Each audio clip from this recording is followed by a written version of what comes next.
19h sur Al-Oula, ravi de vous retrouver pour cette nouvelle édition à la une ce soir. Sa Majesté le Roi préside l'ouverture de la première session de la 3e année législative de la 11e législature. Le souverain a prononcé un discours devant les membres des deux chambres du Parlement. Sa Majesté le Roi a reçu à cette occasion le président de la Banque mondiale, la directrice générale du Fonds monétaire international, ainsi que les présidents des deux chambres du Parlement. Sa Majesté le Roi Mohammed VI Amir al-Mouminin accomplit la prière du vendredi à la mosquée Hassan à Rabat. Les dispositions juridiques qui protègent la famille conformément aux préceptes de la charia et aux exigences de la raison étaient au cœur du prêche.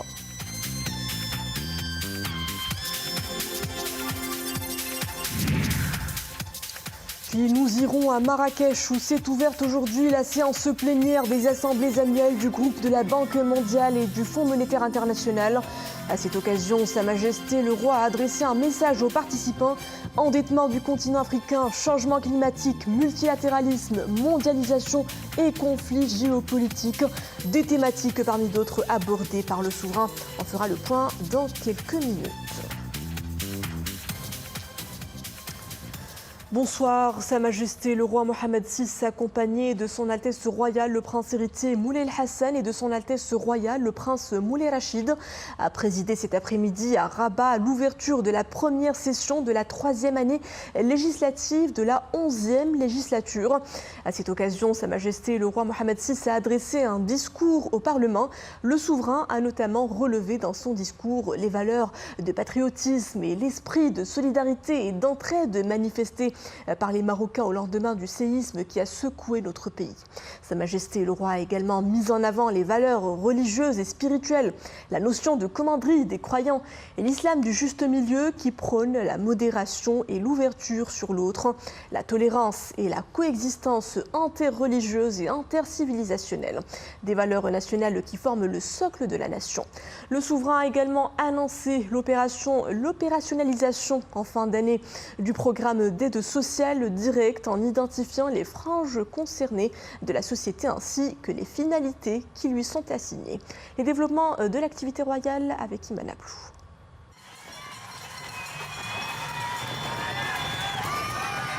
À son arrivée au siège du Parlement, Sa Majesté le Roi a salué les couleurs nationales au son de l'hymne national avant de passer en revue un détachement de la garde royale qui rendait les honneurs.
Sa Majesté le Roi a tenu à saluer de ses mains du haut du balcon du Parlement la foule enthousiaste des citoyens venus exprimer leur marque de fidélité et de loyalisme à l'auguste personne du souverain et leur indéfectible attachement au glorieux trône à Alaouite.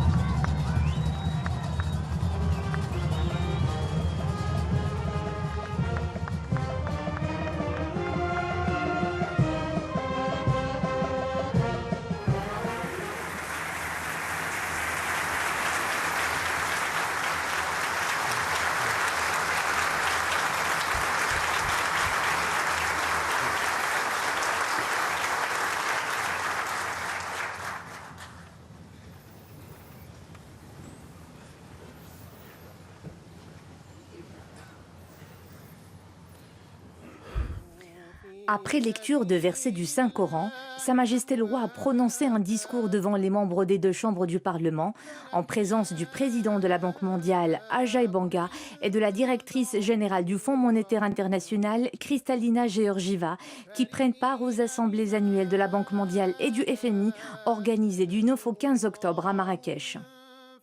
Alhamdulillah, wassalatu wassalamu ala maulana rasulillahi wa alihi. Louange à Dieu, paix et salut sur le prophète, sa famille et ses compagnons. Mesdames et messieurs les honorables parlementaires, c'est par la volonté du Très-Haut qu'un épouvantable séisme a secoué notre pays, faisant des milliers de martyrs et de nombreux blessés pour le rétablissement desquels nous élevons de ferventes prières. L'épreuve a été terrible et la douleur incommensurable. De Tanger à Al-Gouira, d'est en ouest, nous tous, rois et peuples, en avons été profondément meurtris. De fait, Dieu a statué dans son livre saint, rien ne vous atteindra en dehors de ce qu'Allah a prescrit pour nous. Véridique est la parole du Seigneur. Nous en appelons donc au Très-Haut pour que la terre ne se remette plus à trembler sous les pieds de ces créatures sans défense qui implorent humblement son infinie miséricorde. Si tout tremblement de terre entraîne inéluctablement son lot de destruction, nous sommes animés par la ferme volonté d'agir pour reconstruire. Par conséquent, nous insistons sur la nécessité de continuer d'apporter aide et assistance aux familles sinistrées, d'entreprendre avec célérité la mise à niveau et la reconstruction des zones touchées, de leur assurer les services de base. Nonobstant l'ampleur du désastre, le chagrin et la douleur ont fait place au réconfort et à la fierté de voir la sincérité et la spontanéité avec lesquelles tous les Marocains d'ici et d'ailleurs, ainsi que les acteurs de la société civile, ont manifesté de mille façons l'esprit d'entraide et de solidarité qui les anime à l'endroit de leurs compatriotes sinistrés. Nous saluons également les forces armées royales, les différentes forces de sécurité, les départements gouvernementaux et l'administration territoriale pour leur sacrifice afin de porter secours et assistance aux populations des zones affectées. Nous saisissons aussi l'occasion pour remercier à nouveau les pays frères et amis qui, en cette pénible épreuve, se sont montrés solidaires et secourables à l'égard du peuple marocain. Mesdames, Messieurs, ce drame livre un enseignement précieux. Les valeurs authentiques de l'âme marocaine ont prévalu. C'est là même qui ont toujours permis à notre pays de surmonter crises et adversités et qui nous confortent sans cesse dans notre détermination à poursuivre notre marche avec assurance et optimisme. Ce bel esprit et cet idéal noble nous habitent tous, car ils représentent pour nous les ferments de l'unité et de la cohésion de la société marocaine. Consacrées dans la Constitution, ces valeurs nationales fédèrent tous les éléments constitutifs de l'identité marocaine authentique et tissent un lien d'ouverture et d'harmonie avec les idéaux universels. Nous soulignons plus spécifiquement les valeurs fondatrices de l'identité nationale unifiée. Premièrement, les valeurs religieuses et spirituelles. Au premier chef de celles-ci figurent les fondements du rite sunnite malékite qui prend essentiellement appui sur la notion de commanderie des croyants et qui prône le juste milieu, la modération et l'ouverture sur l'autre, la tolérance et la coexistence interreligieuse et intercivilisationnelle. Fort de cette référence, le Maroc s'affirme aujourd'hui comme un modèle réussi de vivre ensemble, où les Marocains musulmans et juifs cultivent l'entente cordiale et le respect envers les autres religions et cultures. Deuxièmement, les valeurs nationales qui forment le socle de la nation marocaine et dont la monarchie est la clé de voûte. En effet, à la faveur de l'adhésion unanime des Marocains, l'institution monarchique a toujours eu la vocation première d'unifier et de rassembler toutes les composantes du peuple marocain. De fait, elle puise son essence dans la forte symbiose et les liens d'allégeance mutuelle qui unissent le trône et le peuple. En outre, la nation marocaine s'est irréversiblement forgée autour de l'amour de la patrie et de l'attachement unanime à l'unité nationale et à l'intégrité territoriale du pays. Ces valeurs immuables rassemblent les Marocains et agrègent dans une même matrice tous les affluents de l'identité nationale, unifiée et riche de sa diversité. Troisièmement, les valeurs de solidarité et de cohésion sociale intercatégorielle, intergénérationnelle et interrégionale. C'est là même au nom desquelles les Marocains sont indissolublement soudés par un remarquable esprit de corps. Nous appelons donc à ce que toutes et tous restent fermement attachés à ces valeurs qui concourent à la consolidation de l'unité nationale et de la cohésion familiale, à la préservation de la dignité humaine, au renforcement de la justice sociale.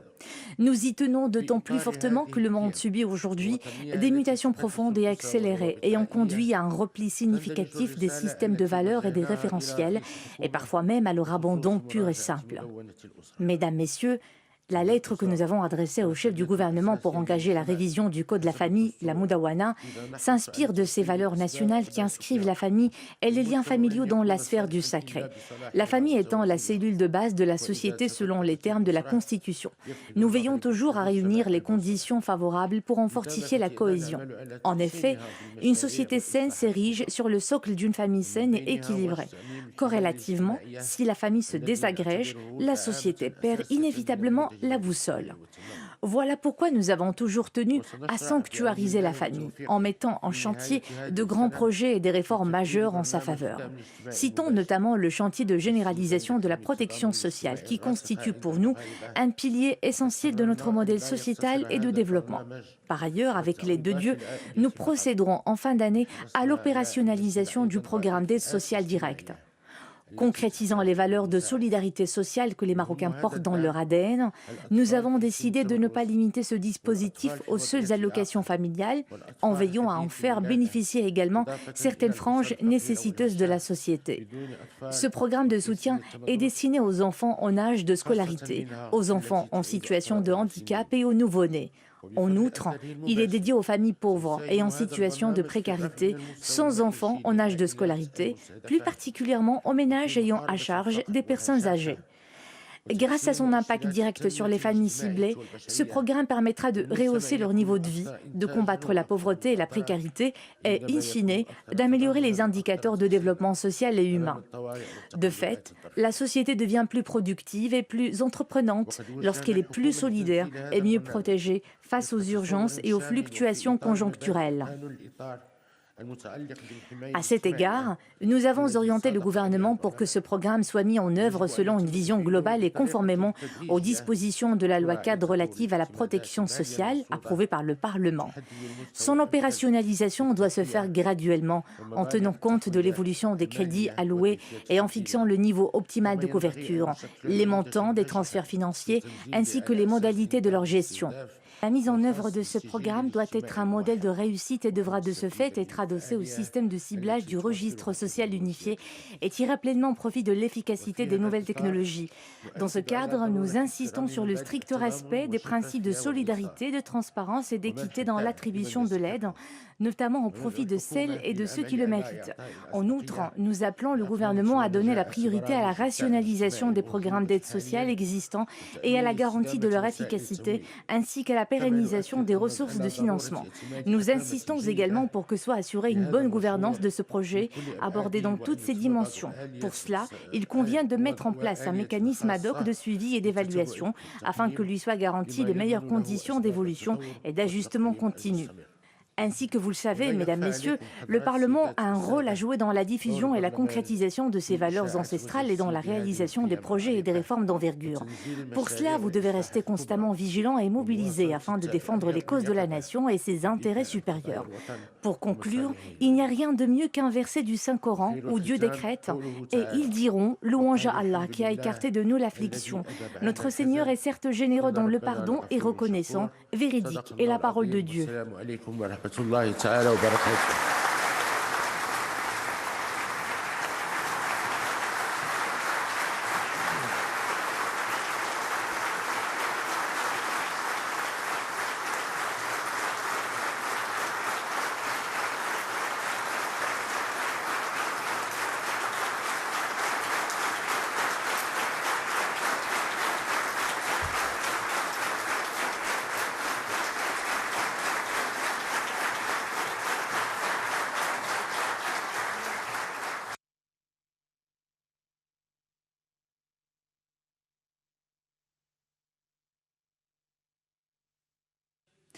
À cette occasion, Sa Majesté le roi Mohammed VI a reçu la directrice générale du Fonds monétaire international, Madame Kristalina Georgieva, et le président de la Banque mondiale, Monsieur Ajay Banga.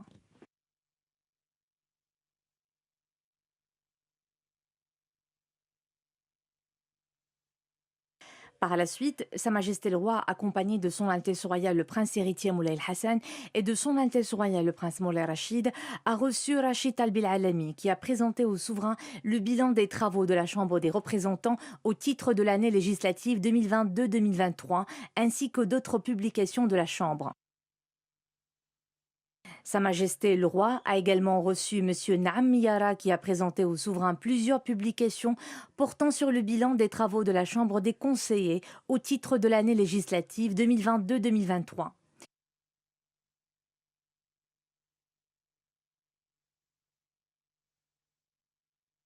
Accompagné de Son Altesse Royale le Prince héritier Moulay Hassan et de Son Altesse Royale le Prince Moulay Rachid, le souverain a par la suite reçu Mustafa Baites, ministre délégué chargé des relations avec le Parlement, porte-parole du gouvernement, qui a présenté au souverain le bilan de l'action du gouvernement dans ses relations avec le Parlement au titre de la deuxième année législative de la 11e législature.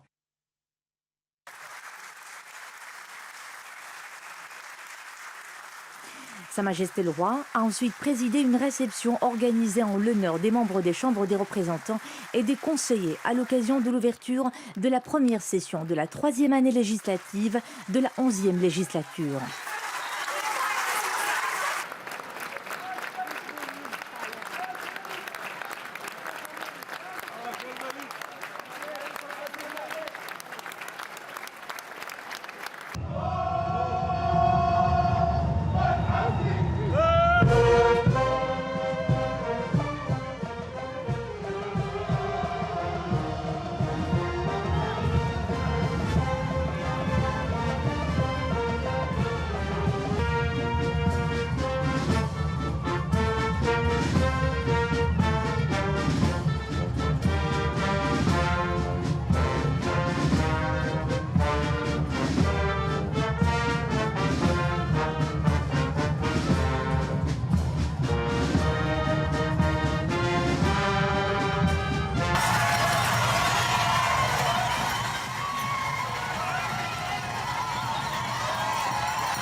Sa Majesté le Roi a prononcé le discours de la nouvelle rentrée parlementaire devant les membres des deux chambres du Parlement, en présence du président de la Banque mondiale, Ajay Banga, et de la directrice générale du Fonds monétaire international, Kristalina Georgieva, qui prennent part aux assemblées annuelles Banque mondiale et FMI, organisées du 9 au 15 octobre à Marrakech. Nous écoutons ces propos des deux responsables. So Kristalina and I are very delighted to be here together. Madame Kristalina et moi-même sommes très heureux d'être ensemble ici. C'est un privilège d'avoir rencontré Sa Majesté le Roi Mohammed VI pendant une journée si importante et avec l'annonce d'un programme social d'envergure. Cela témoigne de sa haute sollicitude envers la société marocaine. C'est aussi le gage d'un leadership exemplaire. Le Maroc a traversé des moments difficiles après le séisme et nous tenons à réitérer l'expression de notre solidarité avec le peuple marocain et à le remercier pour sa générosité et son accueil. The hospitality and the ability of the Moroccan people and government to take care of all our guests. So, shukran, thank you very, very much. It is a great honor to be received by His Majesty here in the Parliament. C'est un grand honneur d'avoir été reçu par Sa Majesté le Roi Mohammed VI ici au Parlement marocain pendant une journée marquée par des annonces aussi majeures. Nous tenons à remercier Sa Majesté ainsi que le gouvernement et le peuple marocain pour l'accueil et pour l'hospitalité. C'est aussi l'occasion pour nous d'exprimer notre solidarité avec le peuple marocain après le séisme du 8 septembre. Despite of it, we are here, and it is because of Morocco, because of His Majesty, because of the government. Shukran. Plus tôt dans la journée, Sa Majesté le roi Mohammed VI Amir al-Mouminin a accompli la prière du vendredi à la mosquée Hassan à Rabat.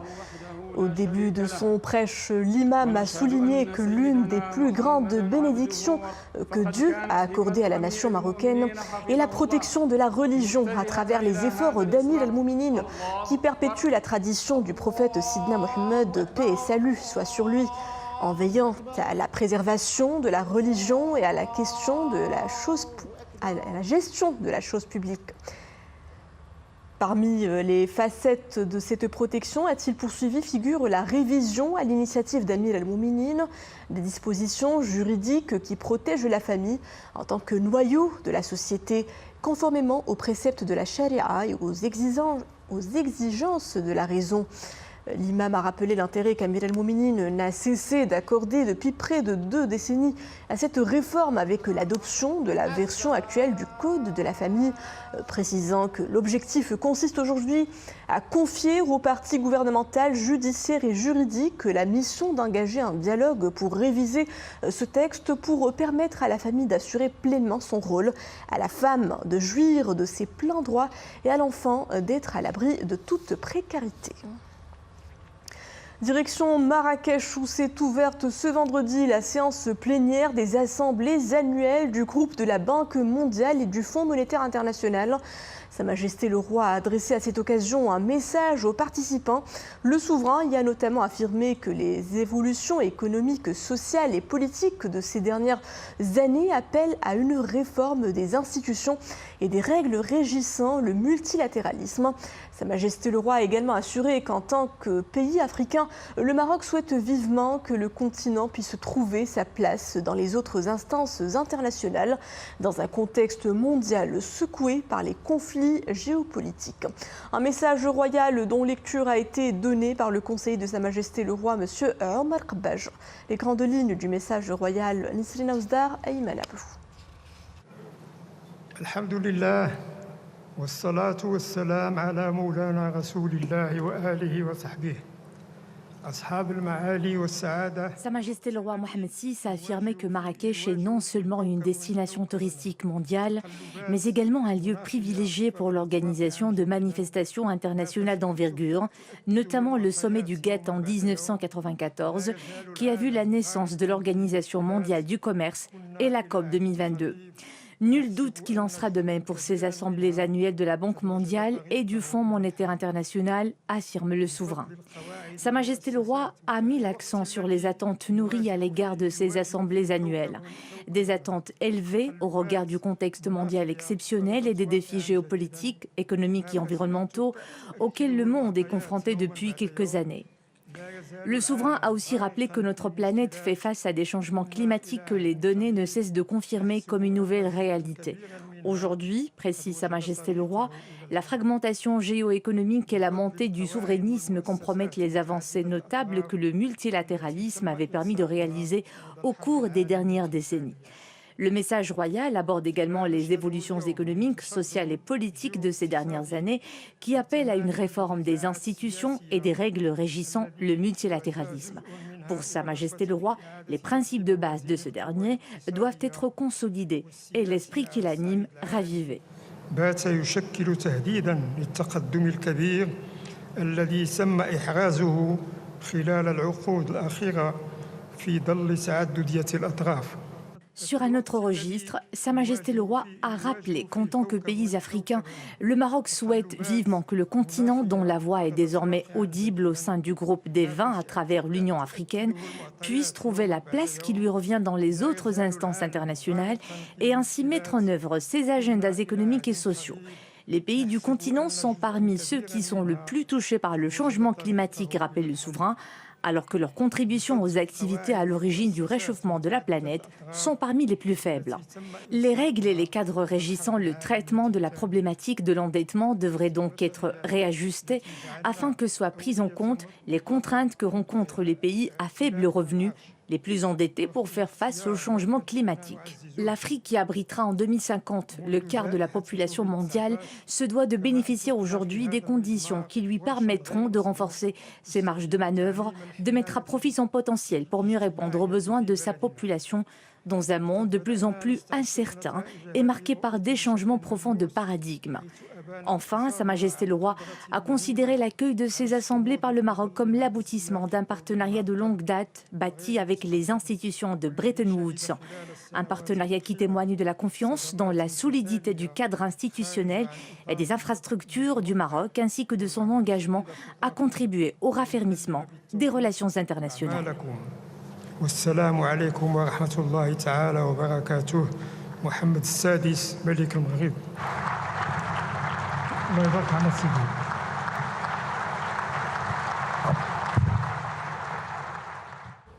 Le gratin des financiers et bancaires de la planète est donc en conclave à Marrakech depuis 5 jours. Focus à présent sur les temps forts de la séance plénière des assemblées annuelles du groupe de la Banque mondiale et du FMI ouverte aujourd'hui à Marrakech. Sécurité alimentaire, création d'emplois, développement humain et gestion de la dette, des thématiques fortes au centre des discussions. Les développements en compagnie de Zakaria Mourinbillah.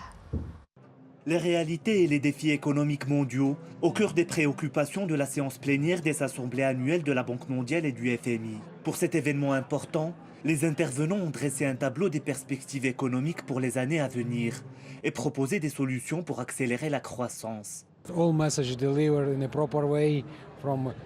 les messages exprimés lors de la séance plénière ont mis l'accent sur l'importance de renforcer la coopération économique internationale, la collaboration entre États et institutions internationales au niveau économique et financier.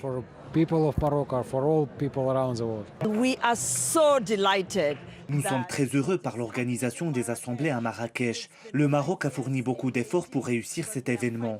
Un rendez-vous important pour unifier les efforts des pays et œuvrer à un avenir économique radieux. Parmi les solutions préconisées, des réformes financières appropriées, la promotion de l'action publique et l'implication du secteur privé, en plus de politiques budgétaires avisées. Les efforts déployés par le Royaume pour absorber les effets des chocs économiques, tout en s'engageant sur la voie de la croissance et du développement, sont salués comme un exemple de résilience. La lecture du message royal est un signal fort à l'égard des deux institutions financières internationales et de tous les invités de ce grand événement. Un message qui reflète la gouvernance et le leadership de Sa Majesté le Roi, surtout en ces circonstances caractérisées par des crises successives. Face aux problèmes géopolitiques, aux conflits et aux effets des changements climatiques, l'économie est le secteur le plus impacté, avec la régression de la croissance mondiale à 3% et la hausse des taux d'inflation. Les intervenants de la séance plénière ont exprimé les espoirs d'une réelle relance économique à l'appui du renforcement de l'investissement et d'une plus grande coopération internationale. Pour une lecture approfondie du message adressé par Sa Majesté le Roi aux participants des assemblées annuelles de la Banque mondiale et du FMI, l'économiste et professeur à l'université Hassan II de Casablanca, Moustapha El-Jaï, nous rejoint en direct depuis Marrakech. Moustapha El-Jaï, bonsoir. D'abord, que dit la tenue de cette grand-messe économique et financière par le Royaume sur l'engagement et la confiance dont jouit le Maroc vis-à-vis de ses partenaires internationaux? Oui, bonsoir madame et merci pour votre invitation. Merci à vous. Donc, comme ça a été dit dans votre édito, je pense que la lettre de Sa Majesté est un acte très fort, si vous voulez, pour les participants. Et cela témoigne, si vous voulez, de la confiance de ces instances internationales du quota financier mondial dans nos institutions, dans notre royaume. Et c'est aussi un témoignage de solidarité en dépit des derniers événements, notamment le tremblement de terre de l'Hous qu'a connu le Maroc. Et cela aussi témoigne de la solidité de nos institutions et également de nos infrastructures. Et je pense que c'est vraiment un témoignage très très fort du goutta financier mondial et des instances internationales qui ont de très longues relations avec le Royaume. Et comme vous le savez, ces assises viennent au Maroc après 50 ans. Ils viennent s'installer en Afrique. Et cela témoigne, comme je l'ai dit tout à l'heure, de la grande confiance dans notre royaume. Dans son message, Sa Majesté le Roi a proposé des pistes de réflexion sur le nouvel ordre mondial, notamment c'est l'invitant à repenser le multilatéralisme. Une réforme des institutions s'impose effectivement plus que jamais aujourd'hui à la lumière de la fragmentation politique et économique mondiale. Tout à fait. Donc, Sa Majesté, dans sa lettre royale, a évoqué un petit peu la refonte, si vous voulez, et la place que devrait occuper l'Afrique dans les instances internationales de par son poids. Il ne faut pas oublier que pratiquement en 2050, 25% de la population mondiale sera africain. Et un certain nombre d'aspects ont été évoqués. Je fais notamment référence à l'endettement de certains pays africains et des pays les moins avancés, où il va falloir trouver des solutions et des mécanismes plus innovants. Il faut sortir des paradigmes classiques du groupe de la Banque mondiale, notamment du FMI, et repenser à des mécanismes de financement beaucoup plus innovants qui accompagnent ces pays, notamment les PMA, qui se trouvent en partie donc en Afrique, voire même, pourquoi pas, comme nous l'avons vu, à travers certaines associations de la société civile, demander peut-être un abandon de l'endettement excessif d'un certain nombre de pays. Donc il faut des nouveaux paradigmes, il faut de l'innovation pour essayer d'accompagner notamment ces pays qui se trouvent en grande partie en Afrique. Et le Maroc, en tant que leader africain, donc, propose des solutions innovantes pour essayer notamment d'accompagner un développement inclusif qui touche toute la population africaine, puisque je pense que l'avenir se situe en Afrique. Et comme je vous ai dit tout à l'heure, un seul indicateur assez important, c'est que le quart de la population est en Afrique et il y a de grandes richesses, de grands potentiels. Il faut les mettre en valeur grâce à des mécanismes plus innovants, aussi bien du FMI que du groupe de la Banque mondiale. Et Sa Majesté en a parlé dans sa lettre royale. Justement, professeur, les défis qui touchent l'Afrique étaient au centre du message royal. Endettement, sécurité alimentaire, changement climatique. À quel point cela témoigne, selon vous, de l'engagement réel et effectif du Maroc envers le continent ? Alors tout à fait, comme ça a été dit par Sa Majesté, les pays du continent africain sont les plus touchés par ces changements climatiques, malheureusement, même si ces pays ne contribuent qu'à un faible niveau, si vous voulez, à l'émission de gaz carbonique qui affecte un petit peu ces changements.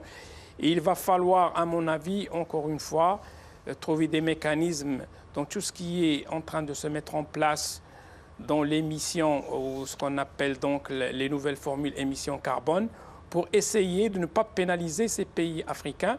Le Maroc est un pays leader puisque la majorité des entreprises marocaines travaillent maintenant dans une vision un petit peu zéro carbone à moyen terme. Et il va falloir prendre cette expérience marocaine pour la dupliquer auprès de nos amis pays africains, sachant que dans le cadre de cette coopération sud-sud, le Maroc a déjà fait preuve dans plusieurs secteurs et je pense dans un des ateliers, M. Jouari Walid Bank al-Maghreb a évoqué le rôle majeur du secteur bancaire marocain qui a apporté une grande valeur ajoutée à un ensemble de pays africains partenaires et amis et on peut dupliquer la même expérience dans tous les secteurs d'activité où le Maroc se positionne comme leader africain. Comment justement les institutions économiques pourraient aider ces pays d'Afrique à faible revenu à faire face aux défis du changement climatique ? Alors écoutez, cela peut se faire, ce n'est que justice rendue à ces pays africains, comme je disais tout à l'heure, qui subissent le plus gros de ces aléas climatiques, même s'ils contribuent faiblement.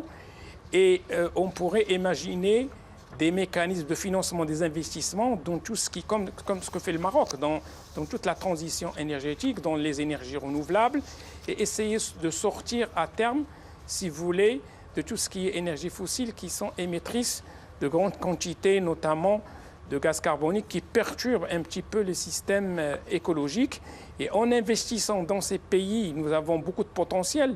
On a vu par exemple l'exemple du Maroc et d'autres pays africains. Il y a l'énergie éolienne, l'énergie solaire, et l'Afrique regorge donc de ces moyens. Il va falloir investir massivement. C'est des investissements très lourds avec des rentabilités assez longues et des maturités de financement très très longues, et surtout à des taux, je dirais, concessionnels, pour éviter que le service de la dette, qui est déjà très très contraignant pour les budgets de ces pays, ne puisse pénaliser leur développement. Au lieu comme vous savez, le cas actuellement, il y a beaucoup de pays qui ont du mal à faire face à leurs échéances, notamment auprès du FMI. Et le service de la dette, au lieu que les sommes soient dédiées à l'éducation, qui est primordiale, la santé, l'investissement, le service de la dette ponctionne une bonne partie de leur budget, de leurs revenus, et ce qui un petit peu entrave leur développement. Et c'est pour cela que Sa Majesté a parlé dans sa lettre royale de revoir la problématique de l'endettement, de sa structuration et de ses conditions, et comment aller vers des financements, comme je disais tout à l'heure, innovants, qui ne pénalisent pas surtout les PMA, les pays les moins avancés, qui se trouvent malheureusement en grande partie en Afrique. Et dans le cadre de cette coopération sud-sud, dont le Maroc fait une priorité, je pense que nous avons une grande valeur ajoutée et une expertise à partager avec nos frères africains, essayer d'en tirer le meilleur pour avoir un petit peu ce qu'on appelle les best practices et les dupliquer dans ces pays. Monsieur Moustapha El-Jay, économiste et professeur à l'université Hassan II de Casablanca, merci d'avoir répondu à nos questions. À présent, je vous invite à un voyage des plus artistiques à travers plusieurs villes du royaume. Ils ont été sillonnés par l'artiste peintre Larbi Bargash. Des couleurs et des tons qui s'harmonisent pour créer une poésie d'ensemble très personnelle. Nous l'avons rencontré à la toute nouvelle galerie du Daouliz à Salé. Voici Mamseoud, Abdilal Cheb, Asma Tazi et Dominique Orlando. Déambulation, c'est effectivement le terme qui convient pour aller à la rencontre des œuvres de l'artiste Larbi Bargash, qui sont littéralement alignées les unes à côté des autres, telle une invitation à la découverte et au voyage.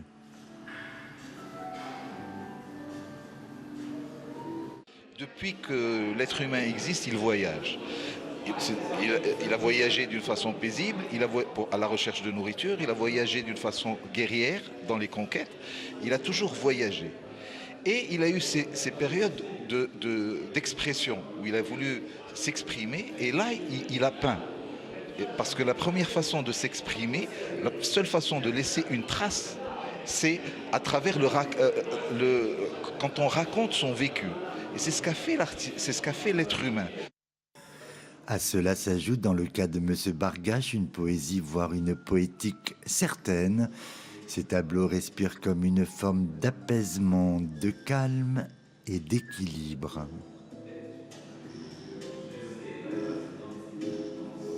L'environnement dans lequel on vit est de plus en plus violent. Mais la pratique artistique vous apporte cette paix intérieure. Parce que quand vous partez en voyage pour un week-end et vous revenez pour le lendemain travailler, vous revenez fatigué. Moi, je faisais de la peinture le dimanche matin. Ça me prenait 3 à 4 heures. J'avais l'impression d'avoir voyagé loin et au final, j'étais pas fatigué. Parce que le travail bien fait, et d'ailleurs quel qu'il soit, lorsqu'il est réalisé avec sérieux et si possible avec passion, ne s'accompagne au grand jamais d'aucune fatigue quelconque.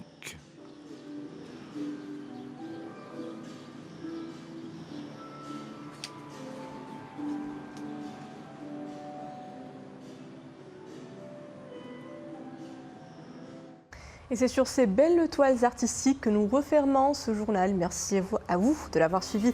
Le retour de l'information en langue arabe est à 21h. Excellente suite des programmes à tous sur Al Oula.